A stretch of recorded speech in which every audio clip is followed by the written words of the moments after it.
Okay, thank you very, very much, everyone, for coming back. We have, as I've just said, we have the graveyard shift, which is the last session of the conference. So we'll try and keep your attention. And this session is about building security and resilience, and in a way, it's coming back as a synthesis to a lot of the points that we've worked through over the last 2-3 days. We've gone from looking at a whole lot of security issues, cybersecurity, looking at psychological security, looking at democratic security. We've also yesterday, we had some very important points made about the role that cooperation has in guaranteeing security and in building resilience in border regions, and also how border regions themselves can be the resilience that we need to withstand shocks. And in the wake of the COVID pandemic, obviously that's border regions and how they functioned and how they worked together was very, very important in how member states dealt with the shock of the disruption of COVID. And we obviously have other kinds of disruption that we're experiencing across the EU and on our external borders, which we've talked about over the last few days. And what we know in AEBR is that we are committed as a community of thought, as a community of practitioners, of politicians, of thought leaders, democratic representatives. We're committed to this idea of a Europe of the border regions, which is almost like the other side of the coin from the Europe of capital cities. And what we know is that AEBR was founded originally with the intention of healing the scars of history in the 1970s in the wake of all of the lessons from World War II. Where we are now is that European territorial cooperation is building European cohesion, and it is very much strengthening the seams of the pavilion of Europe. So, the sort of the interlock, if you look at the seams of a tent and you look at how intricate the stitching is, if the seams are strong, then the whole thing holds. And that's what I suppose this session is very much about.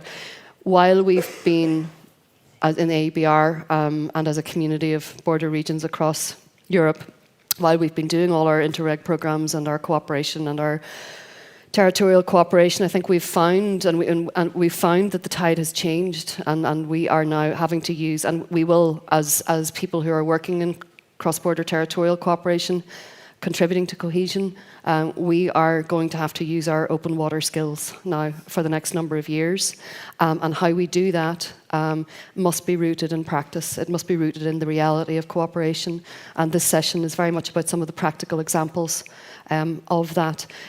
Some of the points from yesterday will come through in our dialogue today.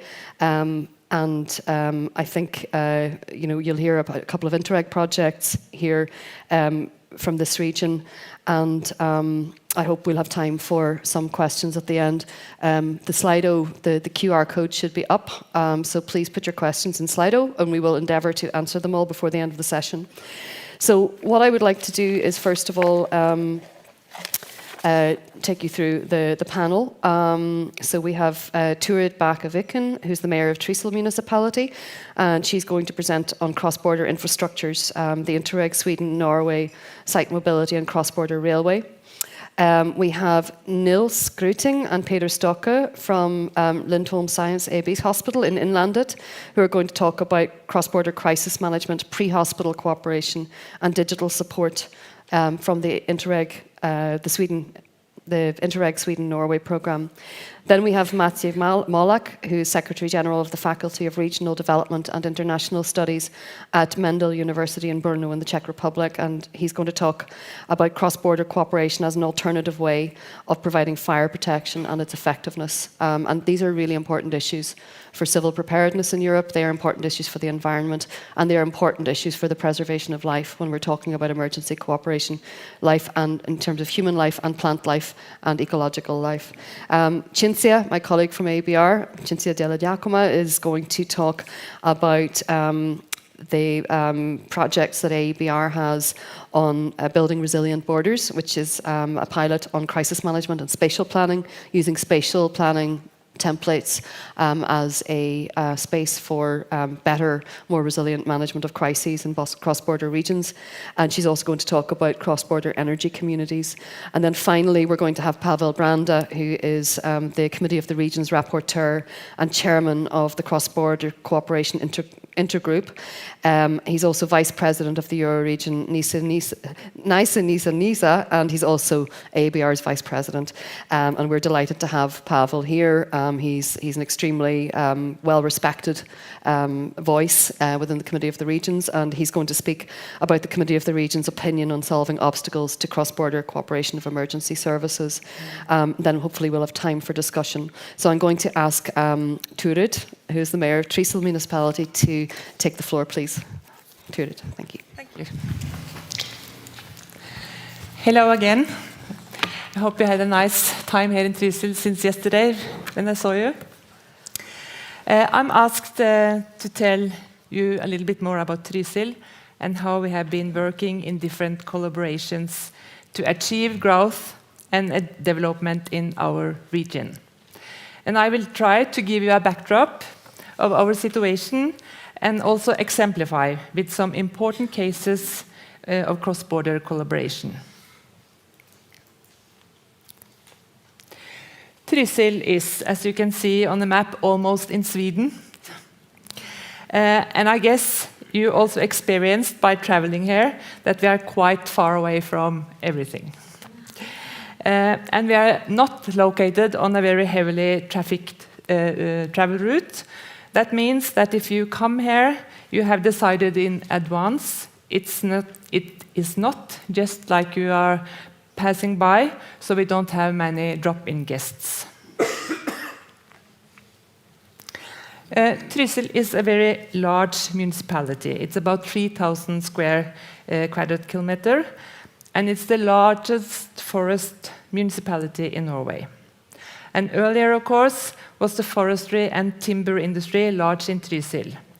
And this was by far the largest workplace. But as you know, technological development led to a gradual reduction in the need for that labor in that industry. So a targeted investment in tourism has compensated somewhat for the decline in employment in the forest and the wood industry. The population in Trysil has decreased for many years, but since 2016, the population has increased slightly. At that time, the focus began on developing summer in the context of whole-year tourism and whole-year-around jobs. Collaboration has been the key to Trysil's development. When the commercial alpine fairy tale started in Trysil almost 50 years ago, or more than 50 years ago, it was a genius landowner cooperation that was the basis.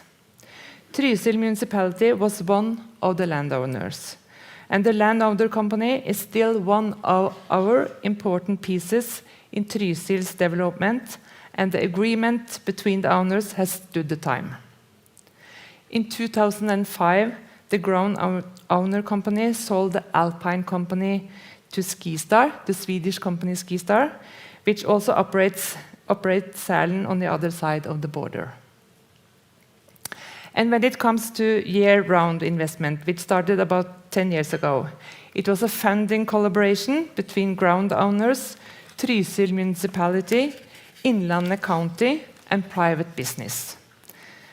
And traffic increases, and we have a lot more traffic in the summertime now, and more whole-year jobs, which means we have the possibility for young families to establish here in Trysil and in the region.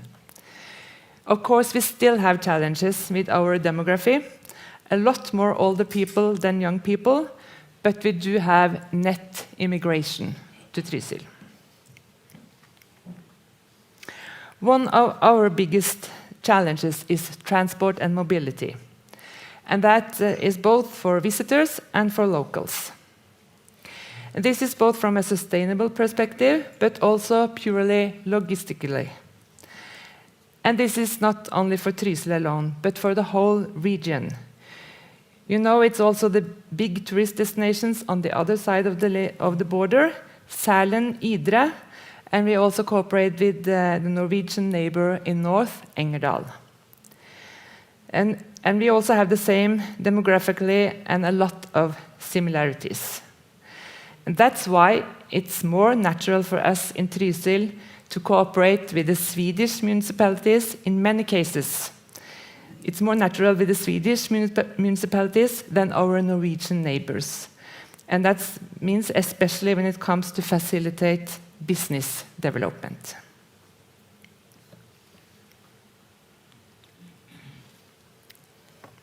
When it comes to infrastructure, we must not forget digital infrastructure.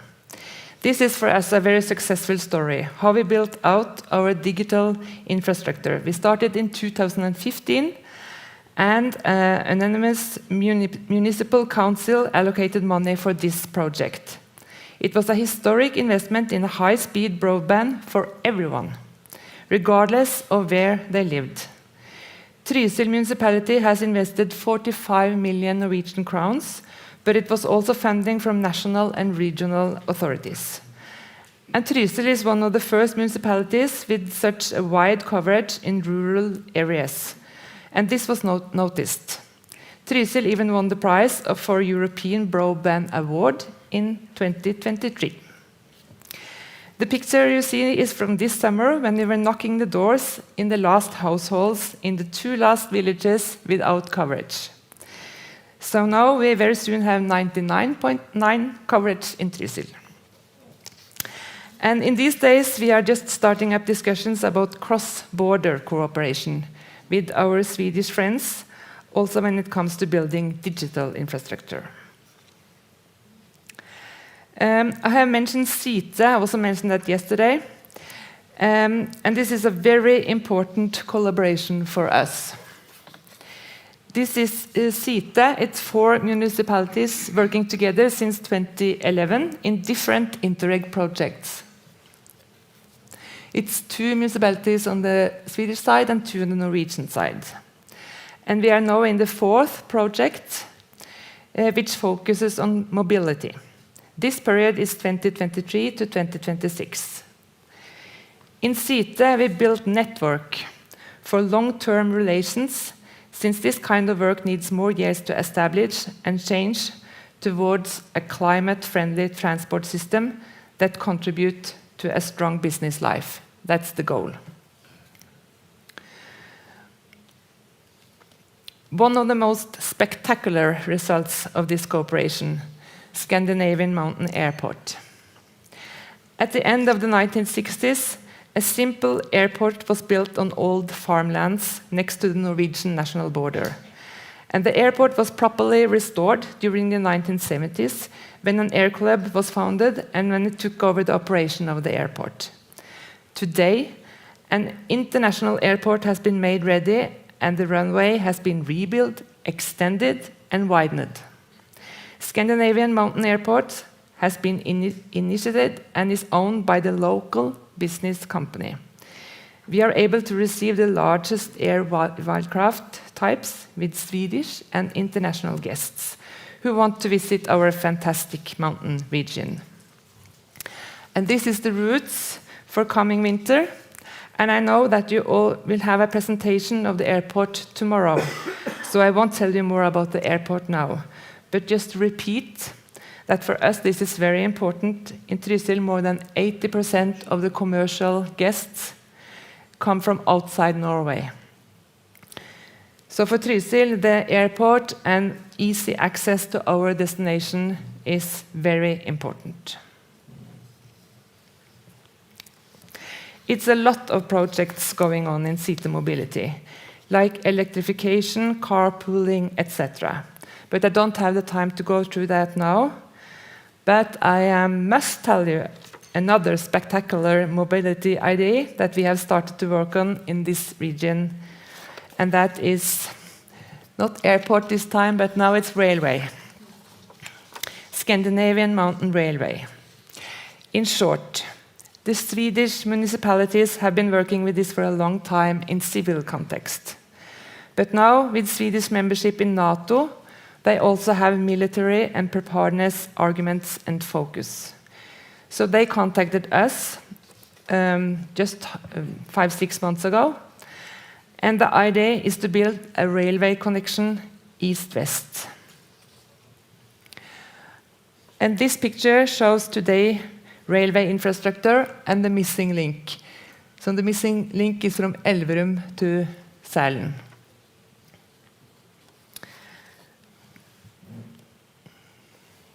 This is Jens Stoltenberg, and he said when Sweden entered NATO that they have to invest more, and they had to focus on east-west, and they had to focus on railway.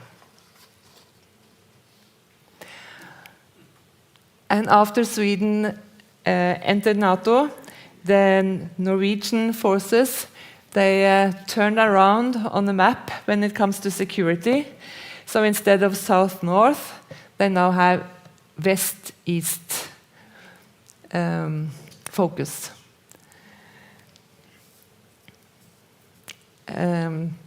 East-west communication.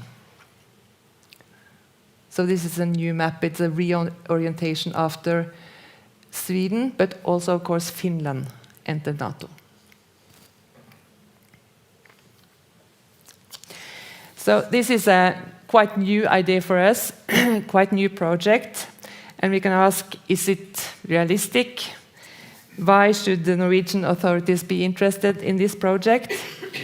Well, we have some points. If the Swedes are planning to build a railway to the border, should it really stop there? Or is this a new picture, a new reality for us to reorient our investment and our focus, both when it comes to civil context and when it comes to military focus? An east-west connection by train is desirable from a military and preparedness point of view. And maybe you already know, but the point is that there are large military locations in Elverum and Åmot, which is our neighbor municipalities. And airports, actually more than one airport, shooting ranges and other military infrastructure on the Swedish side. We have a total of 100,000 tourist beds that can be used in emergency situation in this region. And we think this would also be favorable in civil context, with a sustainable transport solution. About 80% of our emissions come from the transport to and from the destinations from tourists. Not when the tourists are here, but the transport to and from. And we also know that the EU adopted strong climate requirements, including, for example, all heavy transport away from fossil fuels, etc. That should welcome a railway alternative. And we are talking about funding, so we know that EU has different funding projects. We heard about TNT, for example, but we have meetings now to find out to sort these things out, where we can try to find funding for this idea. So, as I said, just 5-6 months we have been working with this. Some of you are going to Sweden tomorrow, and then you will hear it from the Swedish side. And I've been working with this project for 5-6 years, so they come a little more, have more thoughts about it. But we think it's very interesting, and it's such a good idea that we have to focus on it. And then we tell ourselves, and we tell the inhabitants in Trysil and all the politicians around us that, listen, we had this idea when we built the tourism in Trysil 50 years ago. You saw this mountain 1,132 meters above sea level. Nobody thought it was the most profitable mountain in Norway and the largest ski destination. That was a wild idea. But it is today. And also when some come and told about, let's build an international airport in Rørbäcksnäs, this small place at the Swedish side of the border. Of course, nobody believed it. But It's there, and you're going there tomorrow. So our next vision now is to build this railway connection east-west, Scandinavian Mountains Railway. So that was the end. Thank you.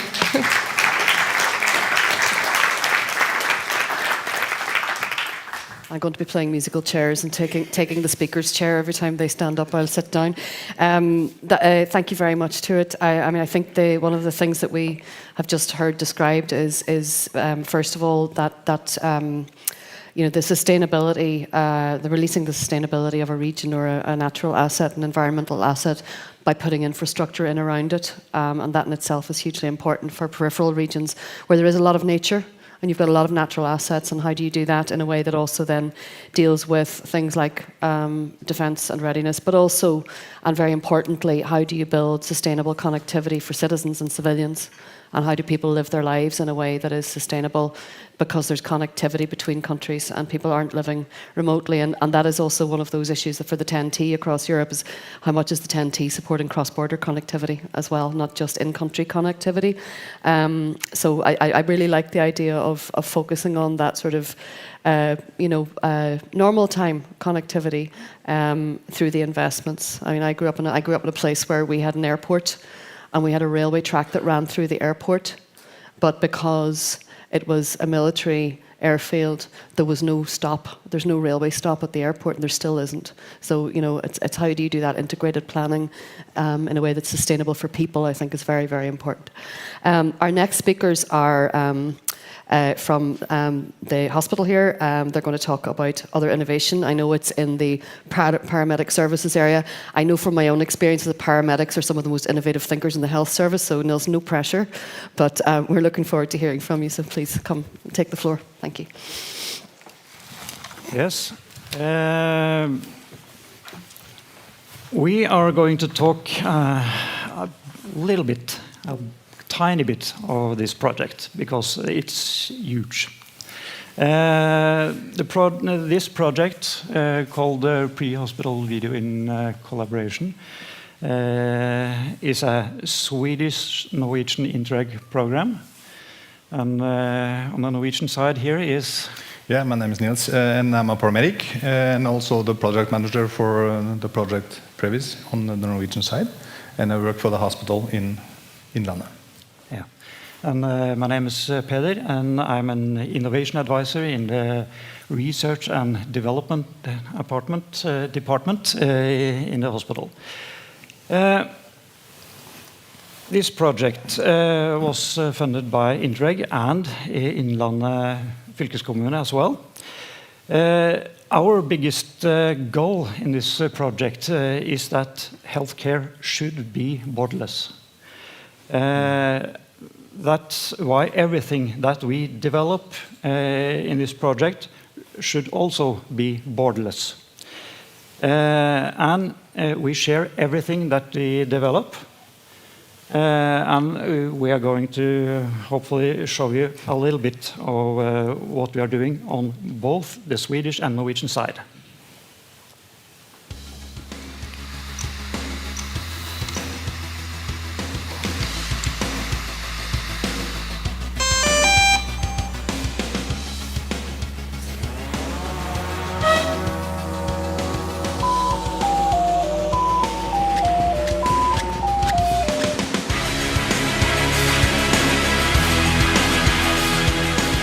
Larmcentral går ut med total info gällande trafikolycka, Mulltorp, Trollhättan.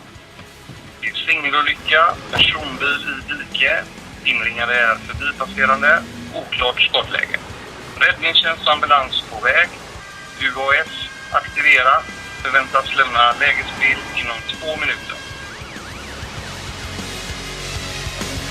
UAS på plats, vindruterapport. Ingen misstanke om särskild händelse. Positionen stämmer. Singelolycka, personbil i diket. Ser en person i förarsätet. Airbag utlöst, rökutveckling. Personen rör sig inte.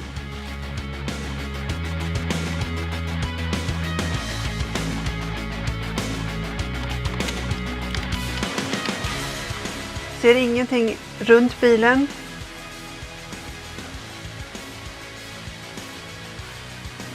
Misstanke om påkörd person, ytterligare en person i diket på samma sida som bilen. Personen rör sig inte. Larmar på ytterligare en resurs.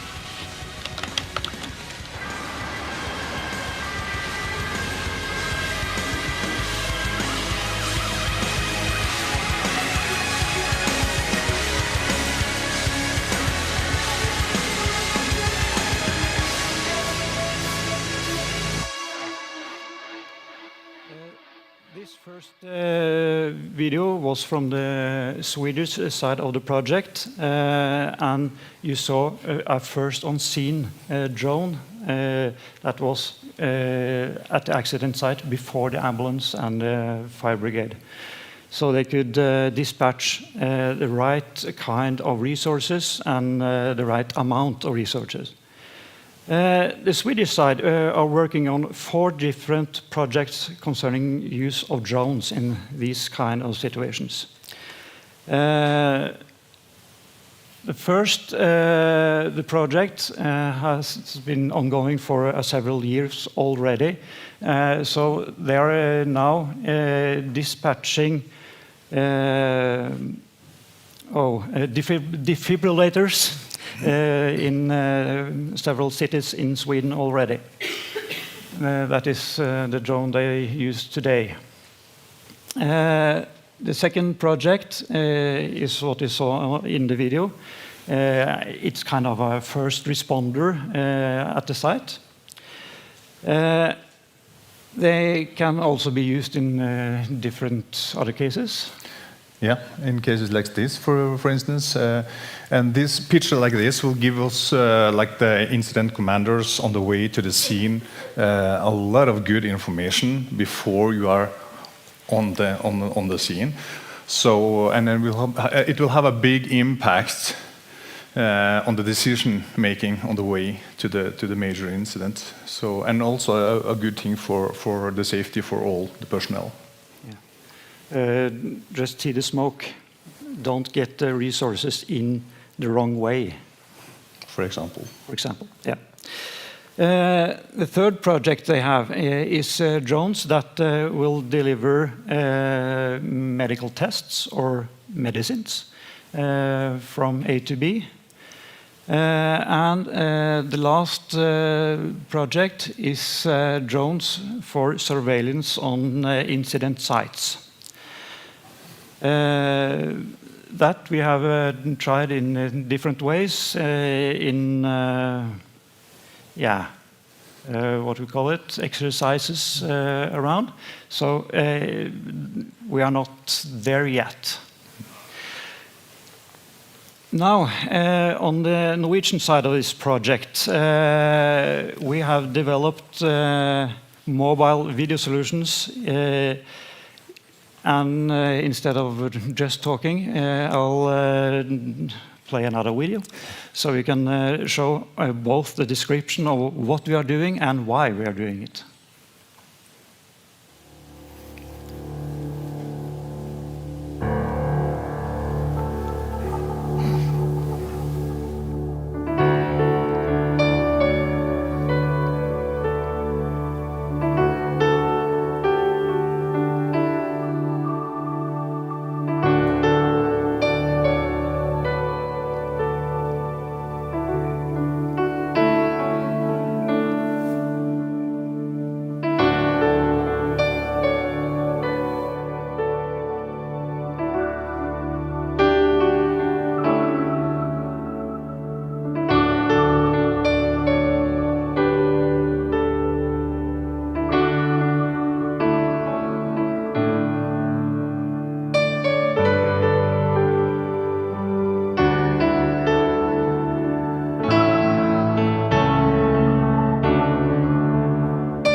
Yeah. The first thing we started within the first previous project was developing mobile video solutions.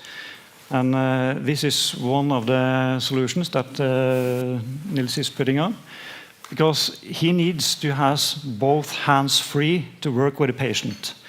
And this is an industry product that we had to develop the software to make it work together with the hospital systems. But that's just step one. Inside the ambulance, we now work to make new camera solutions that can be used in all kinds of settings. So that the paramedic can communicate with the doctor inside the hospital, and they can do the right tests. Like the examinations. Examinations, and, yeah. And treatment. And one problem is like the pediatric patients. We have like a few of them during a year, so we are not experts. So it's really nice to have a doctor helping you out when you are lost. And because we have made it so open that everyone can use it, the same links to the same video rooms can be used by incident manager on the fly. At major incidents, we can use drones, but they have the capability to be up for minutes, under an hour, if they are running on batteries. Incidents can go on for a long time, as we saw yesterday, the train accident up in north of Norway. It's still ongoing. If they had a box like this, a camera and a battery system and a 5G unit on board that could provide coverage, Wi-Fi coverage, and a camera angle over all the resources at the place, this could be still going. We made it ourselves. This is the prototype, and it works, and the battery capacity for it is over 200 hours. A little bit overkill. Too good, actually. Too good, yeah. So we'll make it smaller. We'll make it smaller, yeah. And it has to be very easy, and so it's just one button to start it. It's what in military call file and forget. So, to use video, we need something behind the scenes, because we need bandwidth. We need data flow all the time and without interruptions. So in this test and development ambulance, we have tested a lot of different solutions, 4G, 5G routers. In this one, we have a router that we use 4 SIMs from 4 different, use 4 SIMs from different providers. And we have a satellite dish as well, maritime Starlink. So if we are going outside a 5G coverage area, we can still make coverage for a car. But that's not all. If you are on a big incident site because of a weather problem that perhaps taken down the coverage for 5G in the area, we can use the satellite as a back reach and make 5G coverage for all the personnel at the site from this car. So we have a mobile base station on board. That's the future. And in 15 minutes on an exercise, we took some equipment and made a backpack solution as well, that we took out to an avalanche that had taken up personnel as well. Collaboration is not only between over borders, it's also between healthcare personnel of all kinds. So we are working together with the Norwegian military, and now Sweden and Finland is in NATO. Perhaps we are working together with them as well. And here we see Nils is helping the military medics in their work. Collaboration is also between healthcare, fire, air ambulances, municipality, doctors, fire brigade. Red Cross. Yeah, everyone. So on. Yeah. Well, that could be people from both sides of Norwegian and Swedish border, if it's happened here. This project, we have a lot of questions about, can you come and show us? So we have been at a lot of conferences. Here is a conference in September in Trondheim that we drove into the Trondheim Spectrum and told about this project.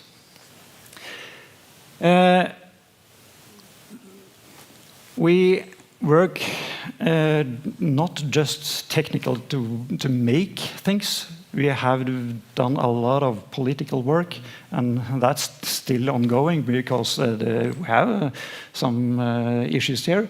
And we work together with universities, both on Swedish and Norwegian side, have a lot of bachelor and master theses. And also some PhDs going on. Yeah. So we have just scratched the surface here. So if you have questions, just ask us all afterwards as well. We'll be here until tomorrow. Yeah. Thank you, guys. Thank you.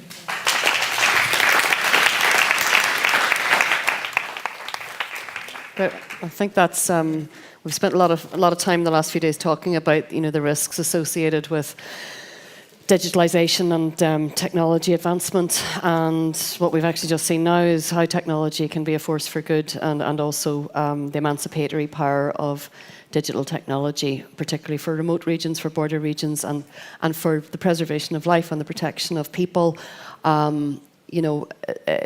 Again, remote border regions, emergency response, depending on how far it's going to take, how far you have to travel, how long it's going to take emergency services to get to you, the quick and effective communication of accurate information about the incident will determine and optimize the outcome for the people affected by the incident. So this is just a really interesting project, and thank you, and probably something very useful for a lot of emergency services in border regions to think about, particularly mountainous regions and territories that are hard to access. So great, thank you. So our next speaker is Maciej on fire cooperation. So we're going from one part of the emergency services to the other. Yes, go ahead. Thanks. Okay. Hello, my name is Maciej Molak. I'm Secretary General of the Faculty of Regional Development and International Studies at Mendel University. It's the second largest city in Czech Republic.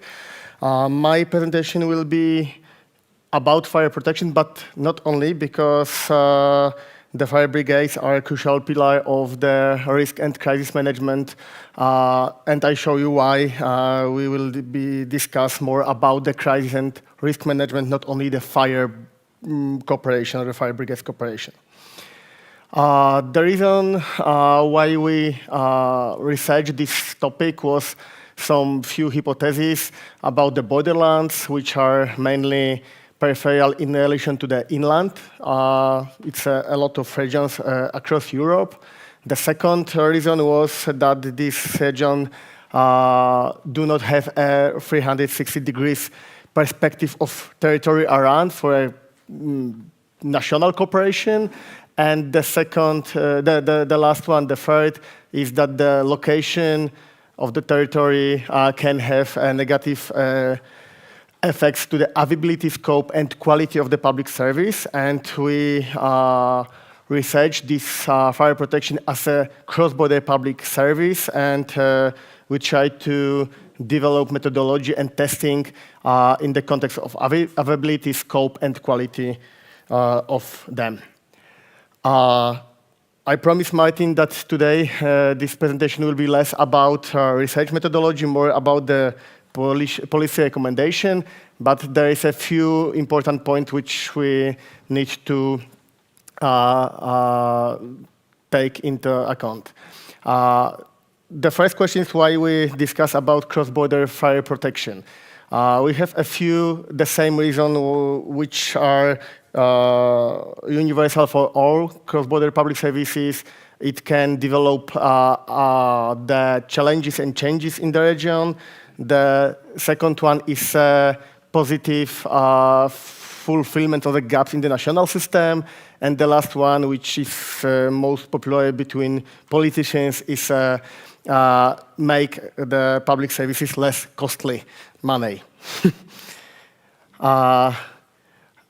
We work, or we based on the definition of cross-border public services, which was developed by ESPON study, great work of the colleagues from ESPON, and we respect this definition and testing it for the fire protection in general.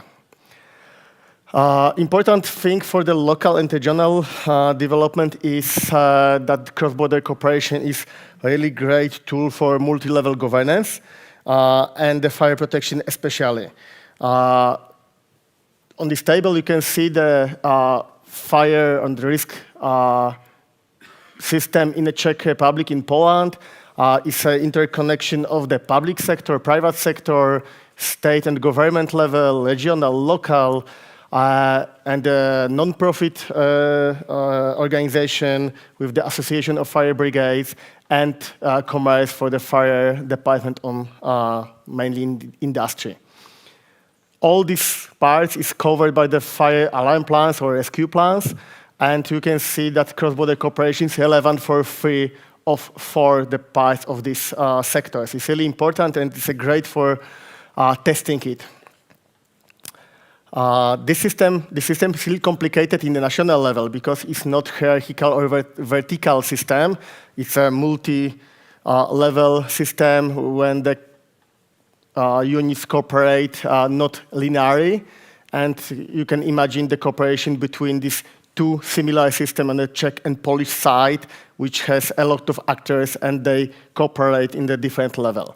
And this is a huge challenge, and today I would like to show you the result of this testing of this system, how it works, and what is the result for the territory. This is the graph which shows us the structure of intervention and deployments based on the type of intervention or the emergency, and that is the reason why my presentation is not only about the fire. Fires are only 16% of deployment today. It's really not a huge number. Car accident is similar level. It's a 16% in national level, and mostly it's a technical and technological intervention which is connected with the climate change impacts, some accidents and different. It's 50% of all intervention which fire brigades made. At cross-border level, it's a little bit different situation. The fires is still the main point of cooperation. It's 45% of all cross-border deployments, and we show it on the maps because I love maps in the second part of my presentation. That is the reason that fire brigades are today really the tool for crisis and risk management in the region, not only the fire protection. Jump to the methodology. This presentation is about the cooperation and effectiveness and the factors which influence this cooperation, but efficiency is not only about the cost efficiency. It's easy to research, but we try to focus on the performance on the fire brigades and try to find out the territorial and institutional aspect of this fire protection and try to increase the utility of this cooperation for the best performance of fire protection in general. First step was find all obstacles and challenges for the cross-border cooperation. We divided it for 4 sectors. The first one is territorial, the second one operational, the third institutional, and the last one financial and connected with the economy of it. The first one is crucial. It's maybe less about the factors. It's more about the condition which must be fulfilled for the cooperation in the territory, because we discuss about the system where it's possible to deploy across the border the units and help directly in the region. Not about the cooperation in a soft meaning of this word, but it's really about the deployment and competitiveness, who is the first on the scene of emergency. Of course, we're testing firstly the geographical and topography condition, some infrastructure bottlenecks. In the second was language communication, which we discussed today within some task force. Operational was really crucial point of the legal framework on all levels. And for our case of Czech-Polish cooperation, we have a bilateral agreement for whole level of the system, from the state level, between government, regional, local, and for some guidelines for the procedure for step-by-step how to help on the other side of the border if the first unit is from the other side of the border. Good point for Czech-Polish cooperation is that the languages are really similar and there is no language barrier, and they can cooperate in the national languages. And of course, it's helped us to build some kind of routine in the positive way of this word, because for the rescue, the routine is a crucial point, because we need to offer the help in a quick, no obstacles with debate, communication, procedures, but just help fast as is possible. This is the obstacles and challenges. Jump to the research directly. This map, based on the GIS data, based on the GPS information, show us the potential of cooperation in the territorial dimension. This bold pink line is a borderline between Poland and Czech Republic. The thin pink lines are the borders between the regions on the Czech and the Polish side. And we can see the colors. Dark color of every one color is travel time of fire brigades, professional one, up to 15 minutes, and the light version is up to 30 minutes.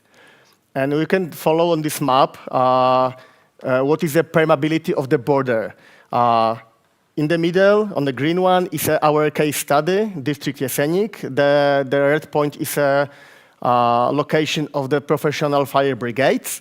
And we can follow that for the borderlands. They are not able to reach the travel time better than the Polish units from the Polish side. But when we jump to the right side, on my side, blue one, the situation opposite. Czech units are faster on the Polish territory than the nearest Polish unit on the professional level. And I think it's the first and more important exercise for every politician and policymakers to do and verify what is the real permeability for fire brigades on your borderlands. We inspired the map, the small one, as is a permeability for all regions on the Polish-Czech border. It's 800 kilometers, and you can see that only green one are permeability on the level which when we can cooperate in this cross-border cooperation fire protection. The blue one is mountains, rivers, and we are not able to offer the cross-border cooperation. Okay, and this map is our basic for our research. It's a theoretical model for cooperation, and we're testing that its real cooperation is realized in this scale, what we can possibility and opportunity. Okay, and there is the results. You can see the Jeseník district is a 24 municipalities. The smallest one is really small, it's a 150 citizens only. The biggest is 12,000. It's a capital of the district, Jeseník. And the professional fire brigade has a location in this city. It's a red one on this map close to me. And we can follow two maps to compare. The first map, on the my right, is show you the travel time to the fires and car accidents, where the really time is crucial, for the professional unit. And we can see this red municipality, and that means in this municipality, the professional fire brigade has never been the first on the scene of the emergency. That means it's a really huge gap in the system that they are not able to offer the professional emergency as a first. Of course, we have a volunteer system, really strong, which offer basic fire protection in the region, but they are not able to offer professional help in case of more complicated car accident and something. On the other map, we can see the opposite situation, how it looks like around the location of the professional fire brigades, as again, they are really fast every time because the volunteer fire brigades has a longer time to deployment than the professional one. The professional must depart up to 2 minutes from the report of the emergency. It's really quick. But these differences, these two maps, show us the huge gap in the borderlands in this case. Around this region is a Poland on the right and north part. On the south is a Czech Republic. Okay, the institutional dimension. We verify how it works in case of the share of intervention. That means who is the main actors in the fire protection. Again, first map show us the volunteer fire brigades, that you can see that more than 35%, this darkness blue color, is operated by the voluntary fire brigades. That means there is correlation that you are far from the location of the professional fire brigades. You must operate at your volunteer fire brigades because the professional one are not able to service this huge area. The second map is opposite again. It's a lighter blue, show us the fire brigades of the professionals. Of course, it's like a differences between two maps and data. Again, professional fire brigades operated mainly in the city of the location and close around the city. Again, the voluntary fire brigades are established by the municipality in Czech Republic in Poland, and there is the crucial point of institutional cooperation, that municipality should ensure the sufficient fire protection because the state system is real robust, real professional, but still for the borderlands not must be sufficient for service the same quality and the same accessibility of the emergency. Of course, there is a rescue plan which operated with these areas too, but it's a research based on the real data for the 7 years, more than 6,000 interventions, and this is reality. Okay, we have a gap because we define that the professional fire brigades cooperation is not sufficient, and again, institutional dimension. In Czech Republic is really strong the inter-municipality cooperation, and it's kind of the governance tool which can help us to make the fire protection better. If I will cooperate with my neighbors, maybe I will be more efficient. Okay, the first map is again, they show the result how the municipality cooperate together, and we can see that it's strong in the middle of the region, between the professional, but it's still not the last municipality in the Czech country borders. On the other side, we can see the municipality which are covered in more than 5% of the cross-border intervention. That is 3-4 municipality out of 24. But we can again compare, cross-border cooperation fulfill the gap between the professional firefighters, inter-municipality cooperation, and together the system of 3 models cover the fire protection in general. If you see this map with the cross-border cooperation, just remember the map, this one. Still, the potential is not used optimally, and we try to optimize the cooperation. Okay, we ask why this cooperation is not sufficient and based on the potential. And we make some survey between the mayors of municipalities, and you can see the result between inter-municipal cooperation and cross-border cooperation. The motivation is different, only in one point. We need more specialization. In case of cross-border cooperation, the arrival time is crucial.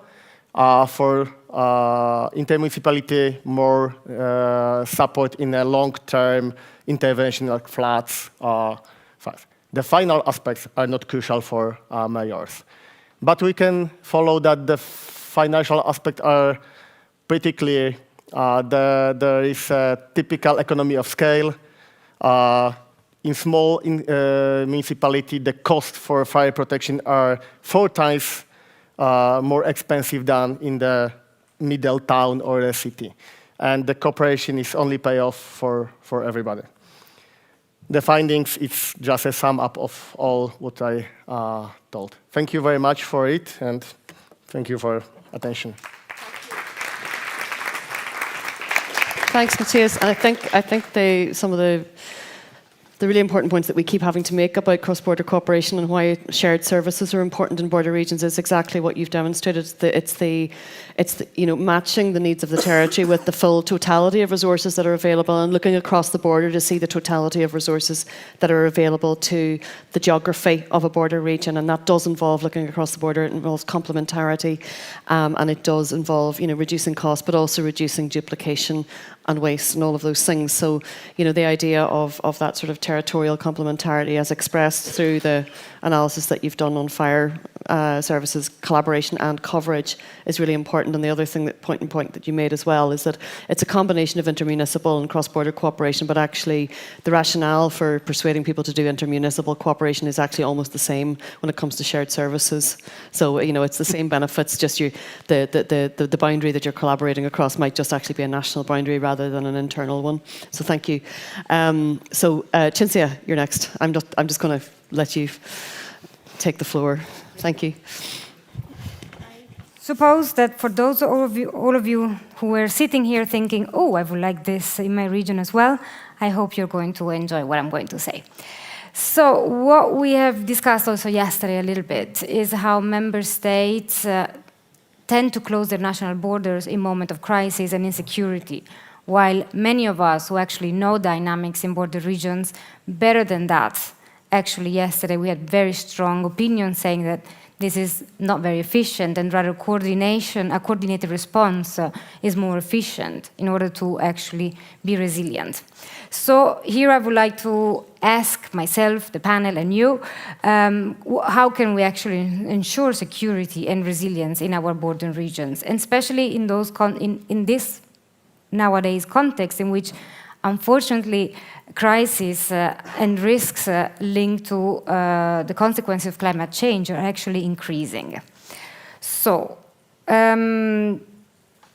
obviously, as we all know here, the borders are not limiting the crisis. So if you live in a border region, you actually need to also cross the border to respond to the crisis. The European Commission has been doing a lot of policy work in the last year in this direction, and that's why it has launched, together with us, the Association of European Border Regions, and MOT, the Mission Transfrontalière Opérationnelle, this new project in order to give support to border regions to actually prepare plans in order to respond to such potential crises. Why is this important? Well, the aim here is to build the trust that we've heard in these 2 days, how important it is, but most of all also to get prepared together to have first tools to be able to respond to such situation. We've also heard it from my colleagues here before, how it's important to establish so-called vertical, horizontal, and also diagonal coordination in order to be able to respond to a crisis. Maciej was saying sometimes there are different mandates in order to respond to crisis. You have to know who, as a firefighter, you must call on the other side of the border.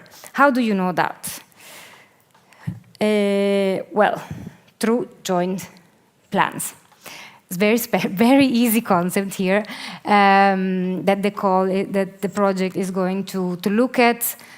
Joint plans for spatial planning, in which I'm not going into details because there are going to be our colleagues from MOT presenting that in a video, and crisis management. The idea here is really to be able to tackle common challenges together effectively, and diminish the negative impact of the border that many of us have already mentioned before. Looking particularly, as I said, I'm skipping the spatial planning because we're a bit short in time. We're looking at crisis and risk management, which means meteorological and hydrological crisis, so floods, tsunami, and droughts that we're seeing, unfortunately, more and more often. Crisis management can also look at I don't know how to pronounce that word actually, geozard, maybe I can ask you, Caitriona, afterwards. Natural disaster like forest fires, for example. But also biological crises, including epidemics, pandemics, but also animal and plant disease, as we've seen, actually puts an important challenge to the border between Germany and Denmark, as Peter Hansen has already mentioned this morning. But also technological crises of the infrastructure, but also nuclear or radiological accident. Do we know how to respond to that in a cross-border territory? And finally, societal crisis as well. Migration, as it now is unfortunately the case in many countries in Europe, but also terrorism, security issues, and cyber threats. So these are some of the examples that with this project we're looking at, and we want to support you in create a plan. What do we want to achieve? Very simply, a plan. As easy as it might sound, actually, a plan can help the preparedness to face potential crises and develop better and more efficient infrastructure for spatial planning, which actually means better services for citizens, businesses, and public administrations in the territories, in cross-border territories, both in a moment of peace, so to say, and in the moment of need, so during a crisis. So why are we looking at that? The idea is to have joint administration of the situation of crisis. In how we can achieve that, the idea is to try to increase cross-border governance, setting up tools or agreements, or also starting having strategies and procedures, as well as agreements in both the fields of spatial planning and crisis management. How to do that? Through a call for proposal, which is open actually right now. We open it at the beginning of October. And what does this call for proposal give? It gives support to initiate the implementation of pilot actions to prepare these cross-border joint plans. The idea is to give support to initiate the implementation of such plans, giving support specifically sub-grants of up to 40,000 euros that are going to cover costs that you might incur in order to make these plans come to life, so to say. What is a plan? What are you expecting at the end of participating in such a project? For example, the idea is here to help you develop common objectives in order, okay, how do we make cross-border spatial planning? How do we make a cross-border crisis response? Understanding what could be the tasks, understanding what are the resources needed, for example, to actually be able. So the 40,000 euros, they're not enough, obviously, to make such a project as the one we've seen, but this could be a very first phase to start looking into that, start planning, bringing together the stakeholders that are needed in the region, and then maybe through our Interreg project, for example, being able to scale it up to such a level, and as we've seen some examples before. The call for proposal is open for public bodies, and I put a 2, that's not a typo, because if you apply as public bodies, we need to have actually, the public bodies from both sides of the border, so either it could be the municipality, the region, councils, also the national level, obviously, if you would like to involve them, from EU countries and the EFTA countries as well. Or you can apply directly as a cross-border structure if you have legal personality. There's an online application form that is accessible on that website, and I actually also have with me a couple of copies of the call for proposal if someone is interested, and the deadline is on the 30th of November. Here I'll let my colleagues from MOT present briefly the spatial planning, and then I will keep on talking.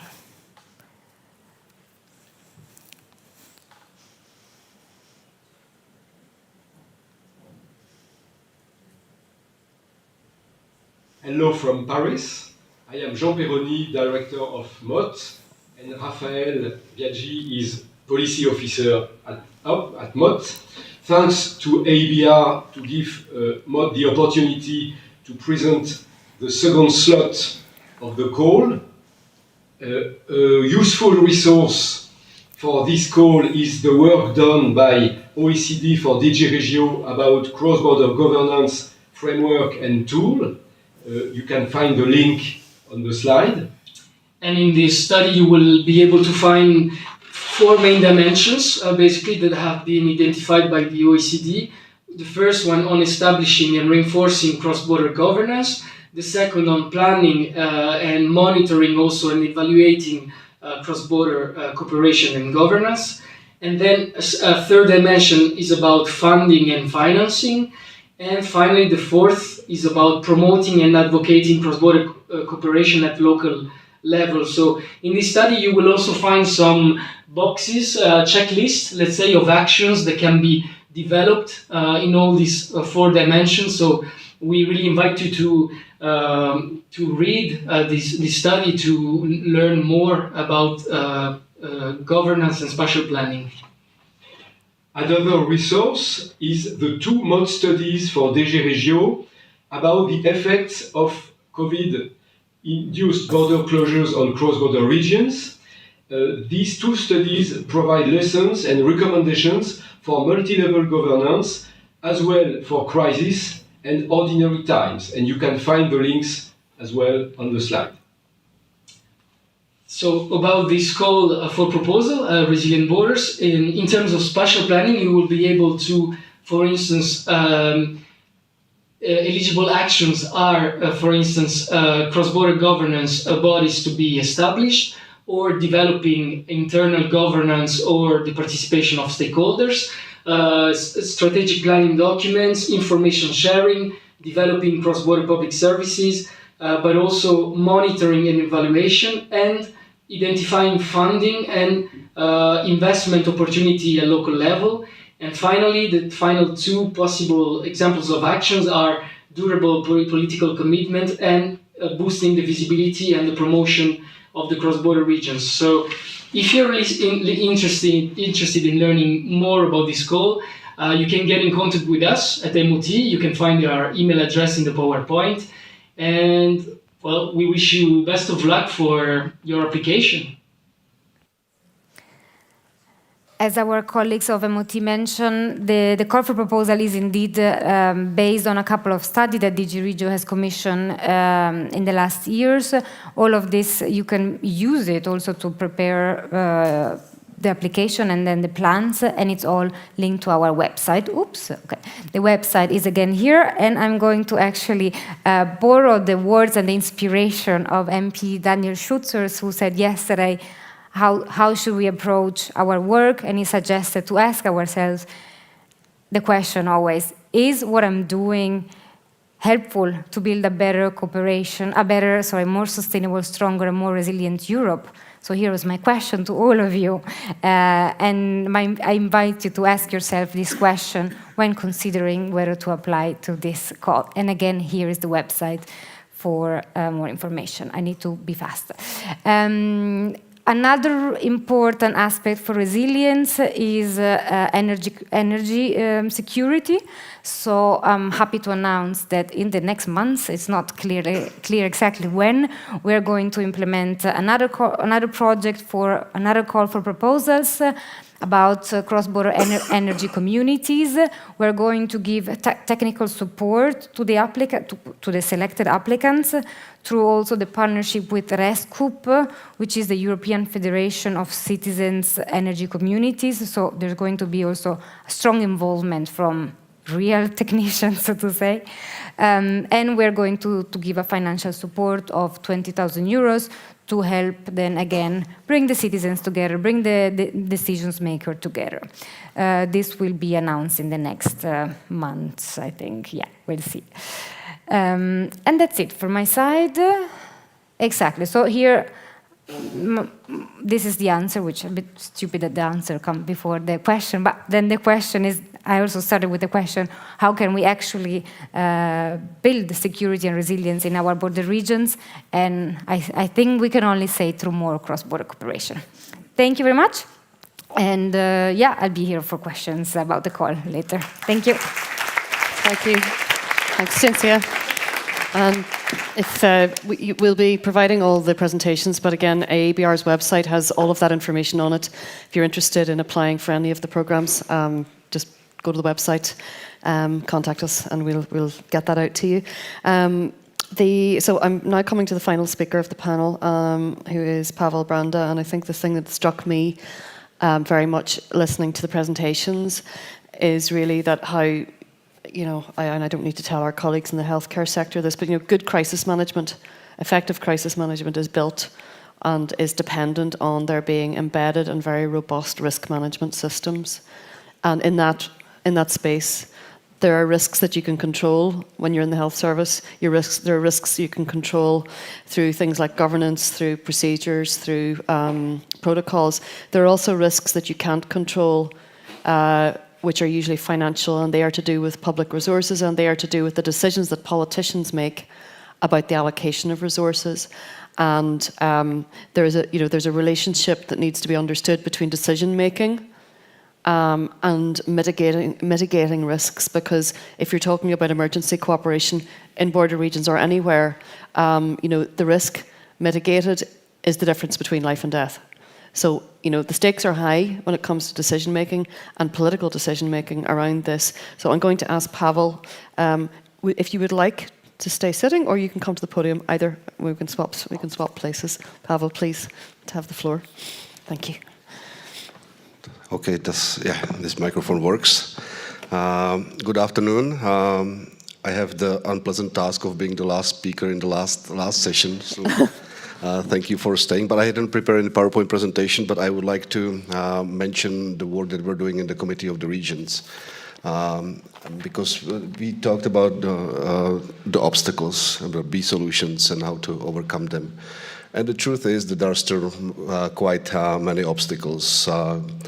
and barriers to cross-border cooperation caused by national borders. And if you look at the B solutions, one of the most reported area is the cooperation of emergency services.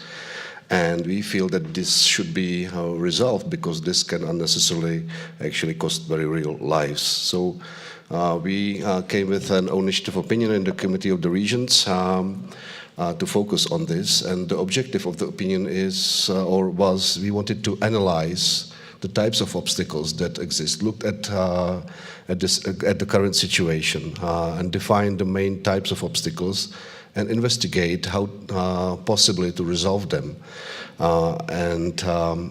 When we did this work, we figured out that we have to focus on many levels, and cross-border and multi-level governance was mentioned here. It became very obvious that it is a common effort. So some things can be done at the EU level, some things have to be done at the member state level, some can be done only at regional level when they have the right competencies, local level. And the clear role of cross-border structures like Euroregions and us, we're sitting here, is actually to bring all these actors together and coordinate these efforts to make this quite complicated procedure possible. So I would like to start with maybe a short distinction between two types of cross-border cooperation. One type is the big extraordinary large-scale crises. The EU has some mechanisms, civil protection mechanism, rescEU, quite a few resources, the Solidarity Fund, etc. But we wanted to focus on the everyday cooperation of emergency services, not only at the crisis situation, but at the normal life situations. And it's clear that there are many more obstacles to this normal everyday cooperation. So we worked together with AEBR at Martin. We presented the opinion in Oulu in Cotter Commission, and it will be adopted in next month in the plenary of the Committee of the Regions in Brussels. Also, we cooperate with Cinzia and other border regions. So let me just quickly tell you about these 5 categories of obstacles that we actually discovered or analyzed. The first type is legal and administrative obstacles. Basically, there are some exceptions, of course, but the interventions by the emergency services are not planned in a cross-border level. It's a national competence, and they worry about their area. So in most cases, the dispatch centers of emergency services lack the legal ground to consider the capacities on the other side of the border. And without authorization, for example, emergency teams are not allowed to carry out a rescue beyond the borders. In certain instances, also, for example, transferring a patient after emergency period back to his homeland for the after emergency treatment is a very complicated process. So what's done in this case is mostly those are bilateral or multilateral intergovernmental agreements that set up the rules for this kind of cooperation.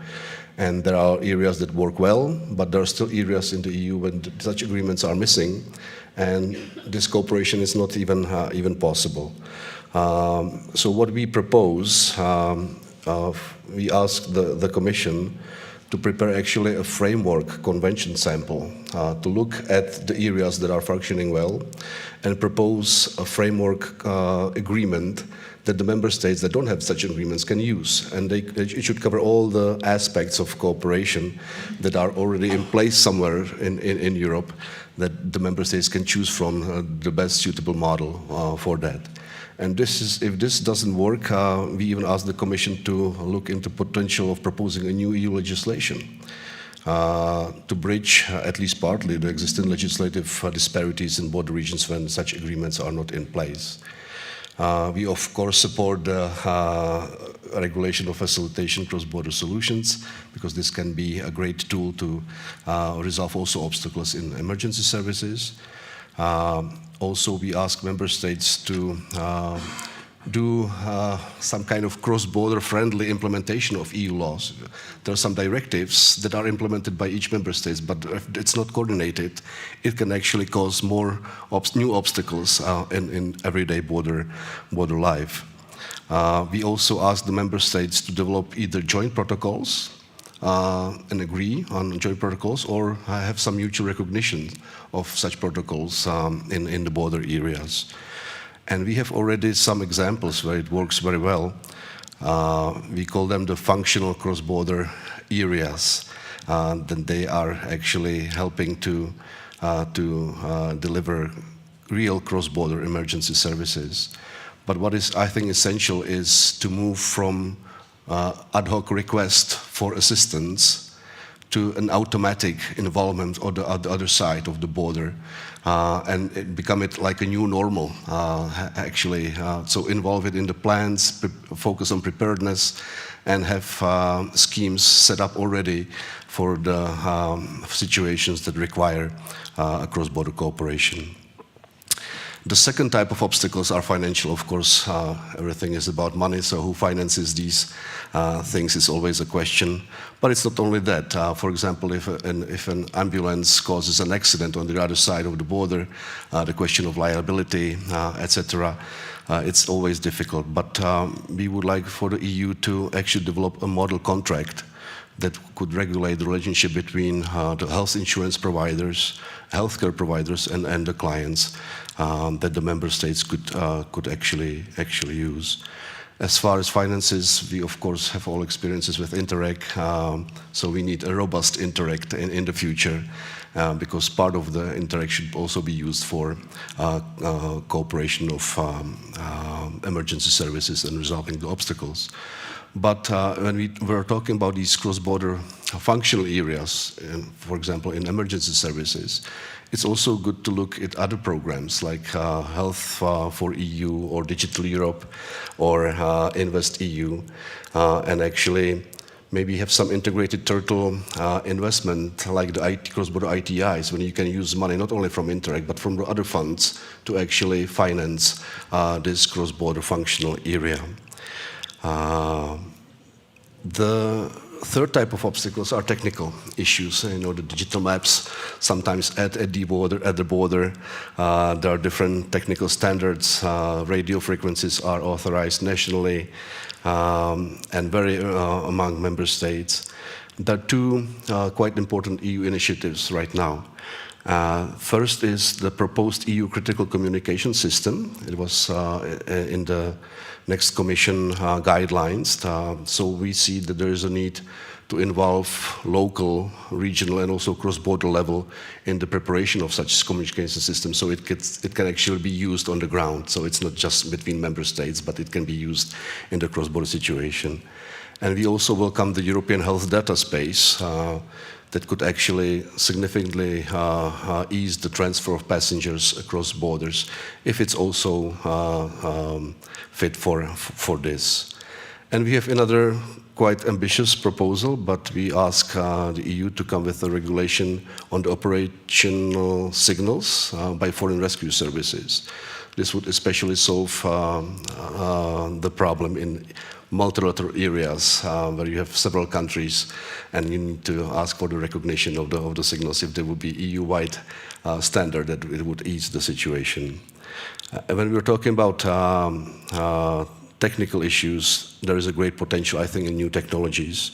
For example, using automatic real-time translation, etc.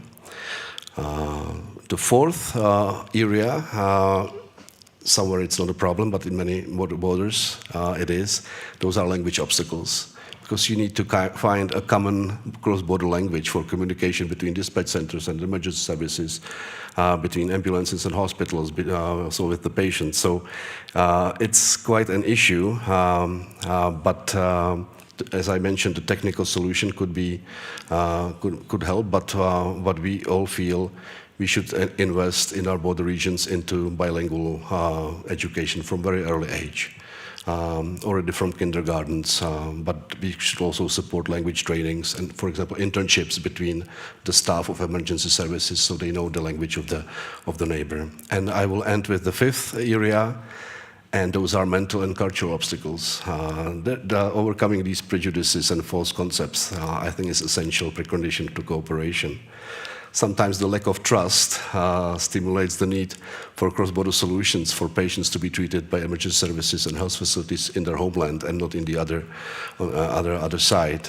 So there is need to permanently focus on building mutual trust between institutions, but also between citizens.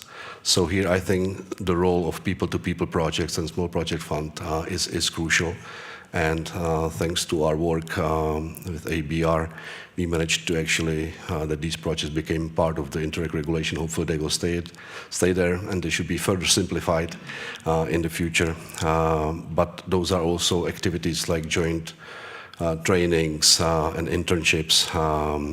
So these are the ways to proceed. But the last thing I would mention, that there is a need of raising awareness about public services in general, about the benefits that you mentioned, and especially including in the emergency services. So thank you for your attention. I'm available for questions. Thank you, Pavel.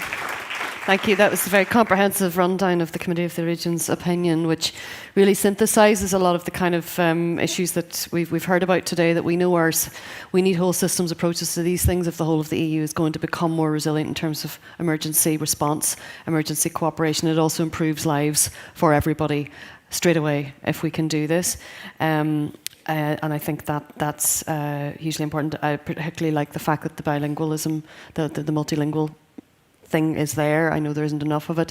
I know that there are simple things being looked at in different regions. I'm doing some stuff in Romania, Hungary at the moment for DG Regio, and one of the things that they're considering doing is actually embedding multilingualism or bilingualism into every single Interreg project that comes in future. So post 2027, it will be mandatory to have a bilingual or a language element to all of the health projects, and maybe to all of the projects. I don't know.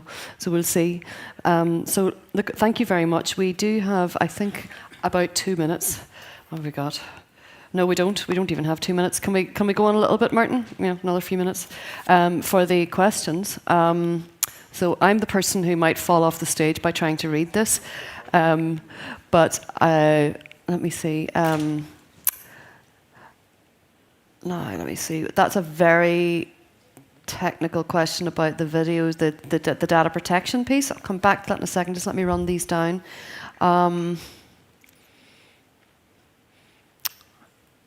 Okay. Does anyone want to take the first one on the data protection piece? We did discuss the issue of data protection and privacy in general. Do you want to take that, Peder? Can we have Peter's mic on? The data protection, GDPR, we have worked on that for several years. And now we use video as a phone call. So we don't store any video when they're talking from the ambulance to inside a hospital. So that's no issue at the moment, but in the future we are going to have new regulations that says that the video is going to be part of the patient journal. Yes. Then we have another round with it. Yeah. And we hope that the European Health Data Space will solve these things. Yeah, and we use always every solution here is end-to-end encrypted, so we can use every kind of communication in between. Yeah. Very good. Yeah. Okay. Turid, there's a question here. Could we? Are there many more questions? Do we have 2 screens or 1 screen? 4 screens? 4 questions or 4 screens? 4 questions. Okay. Okay. So, Turid, what impact has Interreg had on your achievement in SITE? I mean, it is an Interreg project, correct? SITE, it's a project with the 4 municipalities. Yeah. And that's an Interreg project. It's an Interreg project, so. What impact? I don't think we would have the SITE project if it wasn't for the Interreg construction. I think that answers the question. It's funded by Interreg. That's the impact. It made it possible, correct? It's very important. Yeah. Yeah. Okay. Cinzia, will there be more further calls for Resilient Borders programme, or is the 30th of November the only one? It's the only one. So There is going to be a call for info session on Wednesday, 30th October, for who want to learn more. But yeah, this is the only occasion you guys have to apply. Okay, so that's going to ruin somebody's Halloween. It's not a complicated application. No, okay, so it's a simple enough application. It's 40,000 euros. We want to make it as easy as possible. Sure. Niels, question for you. How many SAR operations do you have annually? Oh, I'm sorry. I don't have the numbers. I actually have no idea. So I'm sorry, I can't answer it. But about the thermal camera, we are working on that as well, but that's more on the Swedish side of the project. And the police are using drones now. The fire brigade is feels like it's all over the place. The difference is we want to share the picture to everyone, but the others are like, the pictures are for me, just for my services. So Yes, we call that arms around their homework. You know, their arm around the homework, so nobody can actually take your work. So that's kind of a border for us as well. Yes, it's not just between the countries. No, it's sometimes even stronger between institutions on the same side of the border. I know, absolutely. Boundaries exist everywhere. Sometimes it's easier to do the cross-border cooperation. Pavel, yes, is it possible to get the opinion? Yes, it is. It's available on the Committee of the Regions website. It's not final yet. We're still working on it. It will be hopefully approved on the 21st November by the plenary, and it will become an official opinion of the whole European Committee of the Regions, and it will be published in official EU journal in all the languages. Okay, so look out for it after the 21st of November, and it will be an announcement from the Committee of the Regions with the final version published. I think that concludes the session. It's been really interesting to hear about it, and thank you to the audience for staying with it. But I think these projects are cohesion in action. This is what it actually looks like. So I think it's really important that we brought the thing back to cooperation, because ultimately we can theorize about resilience all we want, but this is the stuff that actually makes the difference and makes us more resilient as an EU, as border regions. So I want to thank the panel. I would also like to thank our colleagues in Innlandet for all of the tech support, the Slido support, making us feel so welcome as well. Thank you very much. And I think that concludes this section. I'm going to hand over to Martin to close the conference. So if the panelists want to leave the stage, you can, or if you want to stay, I'm sure you can stay as well. I'm going to leave the stage and take my shoes off. Thank you.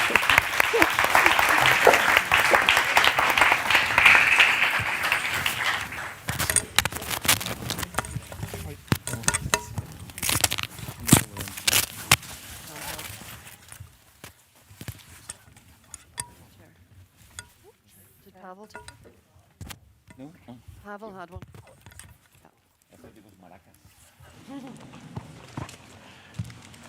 Hello. Well, very short, because we were supposed to present now the next annual events in 2025, but we can't, because we had a candidate. It was everything agreed, but due to different reasons, they have dropped. So I can announce anyway that in 2026 we have an agreement, a confirmation. Our colleagues from the East Border region will be 50, and then we will organize the annual events at the Irish border, between Ireland and Northern Ireland. This is confirmed. For 2025, there is a preliminary conversation, and it is not confirmed because we have been negotiating this yesterday, but I hope it will be successful at the Spanish-Portuguese border. So this is also an option that we are going to move forward in the next weeks. So by the end of the year, we should have this confirmed. Actually, in the last 3 years, we had the same problem. We didn't have a host for the following year. And at the end, we have found very good candidates, and probably we have had some of the best annual events ever. So this is, at the end of the day, could be good news. In any case, we will try to give you information in advance so you can make your arrangements. In general, it should be in the second half of October. So, and then regarding the closing, we never make institutional closings unless our host asks for it. It was not the case, so it's just, and why we don't do it? Because this is not over. We are, what can we close? We have to open a lot of things. In any case, we will have today a gala dinner at 7:30. It's going to be in this room. And so don't go to the other place because your food will be here. And even tomorrow we have a study visit to the mountains, and we will visit the airport that has been presented by the mayor of Trysil. For those leaving today, I wish you a very safe trip. For those leaving tomorrow, we will have the opportunity to exchange a few words. And in any case, have all of you a very good return home. Don't forget what you have learned, if you have. And thank you very much for the things we have learned from you. And this, as usual, this is just closing one small step, but opening the new period. So there are a lot of challenges, so good luck. Thank you.